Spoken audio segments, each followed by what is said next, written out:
Hello students, कैसे हैं आप लोग। Welcome back to the Indus ranger channel. तो आज फिर हम लोग एक नए वीडियो के साथ हैं और नया वीडियो जो है जो अपकमिंग एग्ज़ाम CDS 2023 का जो फर्स्ट एग्ज़ाम है जो होने जा रहा है 16 अप्रैल को, उसके बारे में बात करेंगे।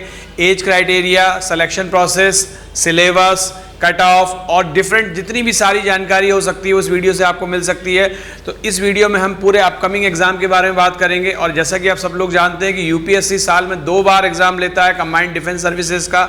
एक बार एग्जाम अप्रैल में होता है और एक बार एग्जाम सितंबर में होता है। तो सितंबर वाला एग्जाम ऑलरेडी क्या हो चुका है, फिनिश हो चुका है, आप सब लोग जानते हैं। तो नेक्स्ट अपकमिंग एग्जाम जो होने जा रहा है 2023 में, तो उसके बारे में आज देखेंगे। तो इस वीडियो के लिए आपको जो लोग प्रिपरेशन कर रहे हैं या जो लोग ग्रेजुएशन के अभी सेकेंड ईयर से थर्ड ईयर में जाने वाले हैं, उन लोगों के लिए वीडियो बहुत इंपॉर्टेंट है।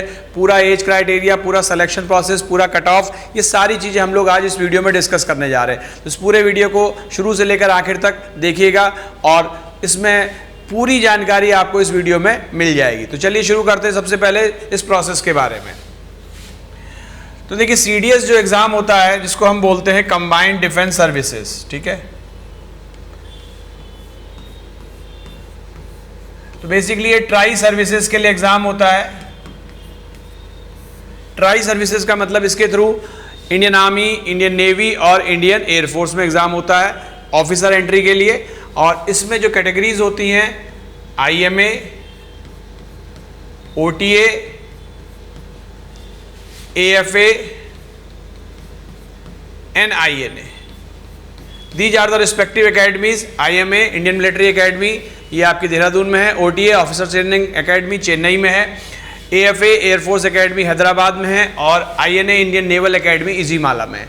तो डिफरेंट एंट्रीज है जिसके थ्रू बॉयज़ और गर्ल्स बोथ आर एलिजिबल। सबसे इंपॉर्टेंट बात ये कि ऑफिसर एंट्री है और बॉय और गर्ल दोनों ही एलिजिबल हैं।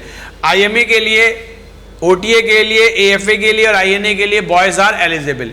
गर्ल सिर्फ और सिर्फ ऑनली किसके लिए एलिजिबल है, OTA के लिए एलिजिबल है। तो ये एक इंपॉर्टेंट डिफरेंस है बॉयज़ और गर्ल्स के बीच में कि boys are allowed for IMA, OTA, AFA and INA। यानी बॉयज़ के पास ये चारों ऑप्शन है और गर्ल्स के पास ये एक ही ऑप्शन है, OTA। तो फॉर्म फिलिंग के समय बॉयज़ के पास 4 चॉइस है जो उनकी चॉइस के हिसाब से उसको फिल करना है। गर्ल्स के पास एक इकलौती चॉइस है, एकमात्र चॉइस है जिसको OTA है, उनको सिर्फ OTA ही फिल करना है। तो चलिए बात करते हैं एग्जाम के क्राइटेरिया की और एग्जाम के बारे में सारी जानकारी के बारे में कि एग्जाम का फॉर्म कब आएगा, क्या आएगा।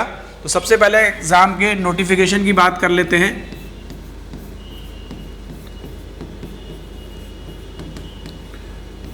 तो देखिए नोटिफिकेशन जो एग्जाम जो होने जा रहा है वो अप्रैल में होने जा रहा है और एग्जाम का जो नोटिफिकेशन रिलीज होगा वो 21 दिसंबर 2022 को रिलीज होगा। ये नोटिफिकेशन की डेट है और लास्ट डेट क्या है हमारी 10 जनवरी 2023। तो ये फॉर्म फिल की डेट है।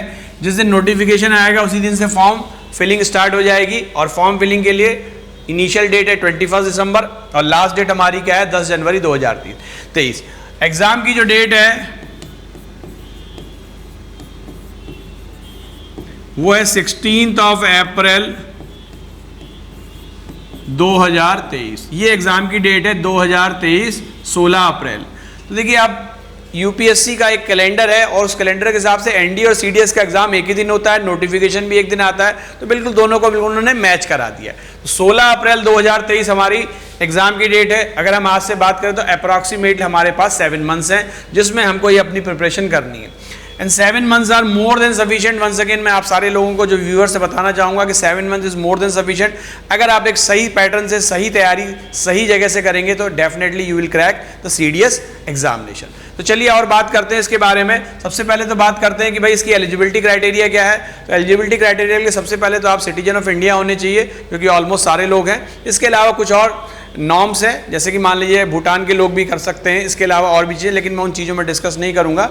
ऑलमोस्ट जो भी सिटीजन ऑफ इंडिया हैं वो इस फॉर्म को फिल कर सकते हैं। अब बात करते हैं एज क्राइटेरिया की। तो एज क्राइटेरिया डिफरेंट एकेडमीज़ के लिए अलग अलग है। IMA, AFA,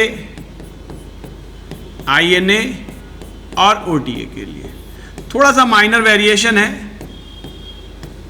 अगर हम IMA की बात करें और INA की बात करें या OTA की, तो IMA के लिए जो है 2 जनवरी 2000 से पहले का बॉर्न नहीं होना चाहिए और 1 जनवरी 2005 के बाद का बॉर्न नहीं होना चाहिए, इन दोनों के बीच में। और ये बोथ डेट्स आर इंक्लूसिव। तो जो बच्चे 2 जनवरी 2000 से लेकर 1 जनवरी 2005 के बीच के हैं वो इस फॉर्म को क्या कर सकते हैं, अप्लाई कर सकते हैं। Same is the INA 2 January 2000 to 1 January 2005। Air force academy के लिए थोड़ा सा डिफरेंस है कि जो ये वाली डेट है, जो एंड डेट है 2 जनवरी 2000 से लेकर 1 जनवरी 2004 के बीच में होना चाहिए। ये AFA में थोड़ा सा डिफरेंस है, इसके बारे में आगे बात करेंगे। और अब बात करते हैं OTA की। तो OTA में एज लिमिट थोड़ी सी ज़्यादा है, 1 साल और ज़्यादा है। 2 जनवरी 1999 से लेकर 1 जनवरी 2005। तो अगर मोटे तौर पे बात करें तो इसको हम 25 साल तक भर सकते हैं, 25 ईयर्स तक, और इनको हम 24 ईयर तक क्या कर सकते हैं, भर सकते हैं। ठीक है, इनको हम 24 ईयर्स तक फिल कर सकते हैं। तो ये हमारा एज क्राइटेरिया है। इस एज क्राइटेरिया को सारे बच्चे ध्यान से देख लें। जो लोग इस एज क्राइटेरिया को फुलफिल करेंगे उनके लिए ये अपॉर्चुनिटी है कि वो CDS के through as an officer join कर सकते हैं। तो चलिए आगे बढ़ते हैं। इसके बारे में एज क्राइटेरिया मैंने डिस्कस कर लिया। अब बात करते हैं एग्जामिनेशन के पैटर्न के बारे में। तो देखिए, जो लोग IMA, AFA या INA के लिए अप्लाई करते हैं उनको 3 पेपर देने होते हैं, इंग्लिश, जनरल नॉलेज या जनरल स्टडीज़ कह लीजिए इसको, GS, और तीसरा मैथमेटिक्स। ये 3 पेपर अपीयर करने होते हैं। 2 घंटे का पेपर होता है तीनों, 2 hours 2 hours 2 hours, 100 marks 100 marks 100 marks. बस डिफरेंस ये है कि इंग्लिश जो है वो 120 क्वेश्चंस होते हैं, इंग्लिश में इंपॉर्टेंट चीज़ है। GS में भी 120 क्वेश्चंस होते हैं, लेकिन मैथमेटिक्स में आपके 100 क्वेश्चंस होते हैं। Negative marking as usual 1/3 negative marking है। तो जो लोग IMA, AFA, INA के लिए अप्लाई कर रहे हैं उनको इंग्लिश, GS और मैथ्स के लिए अपीयर होना है। अब जो लोग OTA के लिए हैं उनको सिर्फ और सिर्फ इंग्लिश और GS का पेपर देना, उनको मैथ्स का पेपर नहीं देना। तो OTA के लिए एक बेसिक डिफरेंस है कि उनको इंग्लिश और GS के लिए अपीयर होना है और मैथ्स का पेपर नहीं देना। तो जो IMA, AFA और INA की कट ऑफ बनेगी वो 300 मार्क्स में से बनेगी, और जो OTA की कट ऑफ बनेगी वो 200 मार्क्स की। अप्रॉक्सीमेट कट ऑफ की अगर हम बात करें तो 50% मान के चलिए, अराउंड 100 के आसपास। कुछ थोड़ा बहुत माइनर वेरिएशन होता है, वो depend upon the level of difficulty of paper. पिछले बीते साल में कुछ कि 105, 107 तक भी गई है और 97, 98 तक भी गई। तो मोर और लेस अगर हम बात करें 50% आपको अटेम्प्ट करके आना है, जो भी आपका दिया गया है, जो भी पेपर है उसका 50% ऑलमोस्ट आपको करके आना है, तो आप रिटर्न क्वालिफाई कर लोगे। ठीक है, अब बात करते हैं एजुकेशनल क्वालिफिकेशन की। तो IMA के लिए जो एजुकेशनल क्वालिफिकेशन है वो है ग्रेजुएट विद एनी स्ट्रीम। ये इंपॉर्टेंट बात है यार, नोट कर लीजिए भाई। IMA के लिए graduate with any stream, art से हो, साइंस से हो, बायो से हो, कॉमर्स से हो, एवरीबडी इज एलिजिबल। सारे बच्चे क्या है, एलिजिबल हैं, ग्रेजुएट फ्रॉम एनी स्ट्रीम, किसी भी स्ट्रीम से हो वो एलिजिबल है। INA के लिए only those student who have done their engineering, जो बीटेक स्टूडेंट हैं वही एलिजिबल हैं।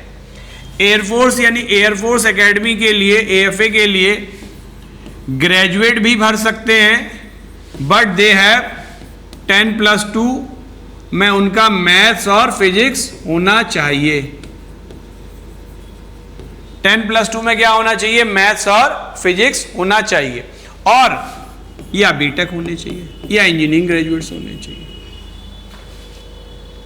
OTA के लिए similarly same, graduate from any stream. तो IMA OTA के लिए graduate from any stream, INA के लिए बीटेक और एयरफोर्स एकेडमी के लिए ग्रेजुएशन भी चलेगा, लेकिन 10+2 में उनका क्या होना चाहिए, फिजिक्स और मैथ्स होना चाहिए, और या फिर इंजीनियरिंग ग्रेजुएट होने चाहिए, बीटेक होने चाहिए। तो दो स्टूडेंट्स आर एलिजिबल। तो ये हमारा एजुकेशनल क्वालिफिकेशन हो गया, age criteria already I have explained. अब बात करते हैं कि भाई प्रिपरेशन कैसे करनी चाहिए।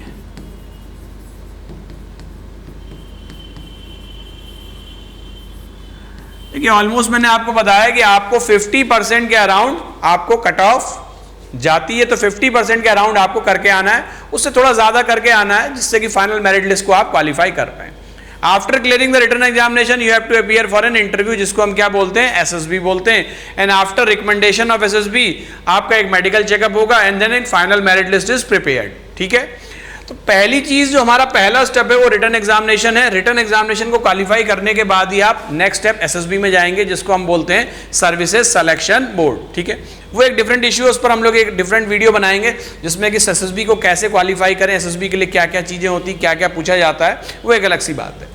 यहाँ हम बात करेंगे प्रिपरेशन स्ट्रेटेजी की, कि रिटन एग्जाम को कैसे प्रिपेयर करना है। तो देखिए written examination consist of 3 parts, English, general studies and mathematics. ठीक, मैथमेटिक्स का अपना एक सिलेबस है, इंग्लिश का अपना एक सिलेबस है, और जीएस का भी अपना एक सिलेबस है। फोकस सबसे इंपॉर्टेंट चीज जो है वो है इसमें कि भाई एनालिसिस अगर आप अच्छे से करेंगे पीवाईक्यूज की।